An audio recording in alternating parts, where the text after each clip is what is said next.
સુરત મહાનગરપાલિકા દ્વારા સુરત શહેરના 34 રસ્તાઓના પેચવર્ક અને 12 રસ્તાઓ પર રીસર્ફેસિંગની કામગીરી ઝુંબેશ રૂપે હાથ ધરવામાં આવી. મુખ્યમંત્રી ભૂપેન્દ્ર પટેલે રાજ્યમાં ધોરીમાર્ગો તથા મહાનગરો, નગરોના રોડ રસ્તાની ચકાસણી કરવાના આપેલા આદેશ અનુસાર સુરત મહાનગરપાલિકાના વિવિધ ઝોન વિસ્તારમાં મોટા પાયે રસ્તાઓના મરામતની કામગીરી ઝુંબેશ રૂપે શરૂ કરવામાં આવી છે. મ્યુ કમિશનર શાલિની અગ્રવાલે સુરત શહેરના લિંબાયતના ટીમ સ્કીમ નંબર 19 મગોબમાં મિડલ રિંગ રોડથી માધવબાગ સુધીના રસ્તાના રીકાર્પેટિંગની કામગીરીનું નિરીક્ષણ કરી જરૂરી સૂચનો કર્યા હતા.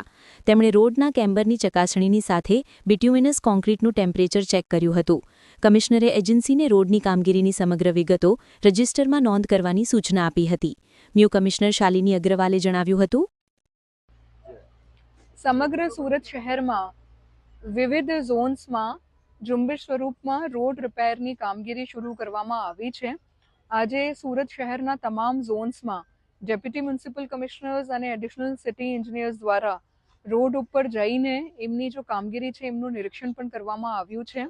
34 જેટલા રોડ્સ ઉપર ઝુંબેશ સ્વરૂપમાં પેચવર્કની કામગીરી શરૂ કરવામાં આવી છે અને 12 જેટલા રોડ્સ ઉપર રોડ રિસર્ફેસિંગની કામગીરી શરૂ કરવામાં આવી છે.